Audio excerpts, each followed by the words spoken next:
यदि आपकी डिलीवरी अप्रैल, मई या जून के महीने में होती है तो आपको विशेष बातों का ध्यान रखना है, क्योंकि गर्मी के इस मौसम में और तपती धूप में डिलीवरी के समय और डिलीवरी के बाद भी आपको कुछ प्रॉब्लम्स देखने को मिलती है। गर्मियों के मौसम में बहुत ज्यादा उमस रहती है और इसी बीच हमारा बहुत ज्यादा ठंडा खाने को, ठंडा पीने को मन करता है। लेकिन यदि आपकी डिलीवरी की डेट नजदीक है तो आपको इस टाइम पर ठंडी आइसक्रीम, कोल्ड ड्रिंक्स, जूस, ये सब कुछ आपको फ्रिज का नहीं लेना है, बहुत ज्यादा ठंडा नहीं लेना है। अगर आप नॉर्मल डिलीवरी चाहते हो तो आपको सारी ठंडी चीजें अवॉइड करना पड़ेगी, क्योंकि इससे जो आपकी मसल्स है वो अच्छे से रिलैक्स नहीं हो पाती है। तो यदि आप चाहते हो कि आपकी नॉर्मल डिलीवरी बिना किसी कॉम्प्लिकेशन के हो जाए तो आपको ठंडी चीजों को अवॉइड करना है। साथ ही साथ आपको, यदि आपकी डिलीवरी डेट नजदीक है तो आपको गर्म पानी पीना स्टार्ट कर देना है, क्योंकि जैसे जैसे डिलीवरी का टाइम नजदीक आता है आपको कॉन्स्टिपेशन की, कब्ज की समस्या बढ़ जाती है। तो जो आप गर्म पानी पियोगे उससे आपकी मसल्स रिलैक्स तो रहेंगी ही, जो कि नॉर्मल डिलीवरी के लिए जरूरी है। साथ ही साथ आपको कॉन्स्टिपेशन भी नहीं होगा, जो कब्ज की समस्या है उसमें भी आपको राहत मिलेगी। तो आपको कोशिश करना है कि रात को सोने से पहले या फिर सुबह उठने के बाद आपको 1 गिलास गुनगुना पानी पीना है। ध्यान रहे कि पानी ज्यादा गर्म नहीं हो, हल्का गुनगुना पानी आपको पीना है। बात करेंगे नॉर्मल डिलीवरी के लिए। डिलीवरी के टाइम पर आपके सभी वाइटल्स नॉर्मल होने चाहिए, जैसे कि ब्लड प्रेशर। यदि आपको पहले से ब्लड प्रेशर की समस्या है और यदि नहीं है फिर भी आपको खाने में डिलीवरी का समय जैसे नजदीक आता है तो नमक का खाना आपको कम कर देना है, ज्यादा मात्रा में नमक नहीं खाना है, ताकि आपकी डिलीवरी में कोई कॉम्प्लिकेशन ना आए। और इसी बीच आपको बाहर का खाना अवॉइड करना है, क्योंकि बहुत ज्यादा ऑयली और जंक फूड आपको इस टाइम पर नहीं खाना है। ध्यान रहे कि आपको आपका वजन भी कंट्रोल रखना है, ताकि आपकी डिलीवरी आसानी से हो जाए। साथ ही साथ यदि आपको शुगर है, डायबिटीज की समस्या है तो आपको मीठा खाना अवॉइड करना है। थोड़ा बहुत आप ले सकते हो, यदि आपको ऐसी कोई समस्या नहीं है तो आप खा सकते हो। तो इन चीजों का आपको ध्यान रखना है ताकि आपको और आपके बच्चे को कोई भी समस्या ना हो। और जैसे जैसे डिलीवरी का टाइम नजदीक आता है और वैसे भी ये गर्मियों का समय रहता है तो एमनियोटिक फ्लूइड के कम होने के चांस बढ़ जाते हैं। तो ऐसी कंडीशन में यदि आप चाहते हैं कि आपका एमनियोटिक फ्लूइड जो है वो कम ना हो तो आपको ज्यादा से ज्यादा मात्रा में लिक्विड डाइट लेना है, साथ ही आपको रेस्ट भी करना है। उससे आपका एमनियोटिक फ्लूइड है वो नॉर्मल मात्रा में रहेगा।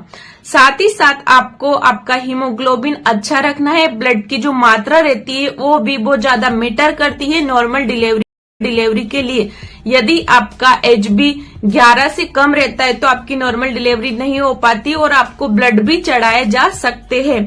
तो आपको कोशिश करना है कि जो डॉक्टर ने आयरन सप्लीमेंट आपको दिए है वो तो आपको लेना ही है। साथ ही साथ गाजर, चुकंदर, पालक, हरी सब्जियां, ये सब और आपको कोशिश करना है कि आपको ज्यादा भीड़ भाड़ वाले एरिया में नहीं जाना है। यदि आपका डिलीवरी टाइम नजदीक है और आप चाहते हो कि आपकी हेल्थ भी अच्छी रहे, साथ ही साथ बच्चे की हेल्थ में भी कोई कॉम्प्लिकेशन ना आए, तो आपको कोशिश करना है कि आपको ज्यादा भीड़ भाड़ वाली जगह, जहां पर बहुत ज्यादा गर्मी है और धूप बहुत ज्यादा है, धूल उड़ रही है, आपको सांस लेने में दिक्कत हो सकती है, तो ऐसी जगहों पर जाना आपको अवॉइड करना है। और ये गर्मी का मौसम रहता है, आपकी डिलीवरी का टाइम नजदीक है, तो आपको लूज और अच्छे ढीले कपड़े पहनने हैं, कॉटन के कपड़े आपको पहनने हैं ताकि उसमें आप कंफर्टेबल रहो।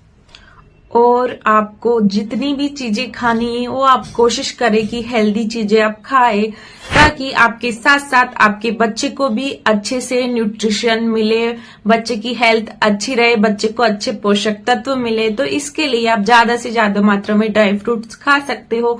साथ ही आपको हाई प्रोटीन वाली चीजें भी ज्यादा लेनी है ताकि बच्चे का वजन भी नॉर्मल रहे। बच्चे का वजन यदि कम है तो वो भी बढ़ जाए। और नॉर्मल डिलीवरी के लिए आपको कोशिश करना है कि आपको सुबह और शाम आधे घंटे से ज्यादा ही अब पैदल चलना स्टार्ट कर देना चाहिए, क्योंकि अब आपके पास डिलीवरी के लिए कम समय बचता है। और ऐसे में यदि बच्चे ने अभी तक हेड डाउन नहीं किया है तो यदि आप फास्ट वॉकिंग करेंगे तो बच्चे के हेड डाउन करने के चांस भी बढ़ जाते हैं, क्योंकि 8वें और 7वें महीने में तो बच्चा अच्छे से घूमता है, हलचल करता है, लेकिन 9वें महीने में बच्चे का विकास पूरी तरह हो चुका होता है और उसके पास भी ज्यादा जगह नहीं रहती है, तो बच्चा जो है वो उल्टा ही रह जाता है। ऐसे में हेड नीचे नहीं कर पाता। यदि आप अच्छे से एक्टिव नहीं रहोगे तो बच्चा और नहीं घूम पाता है।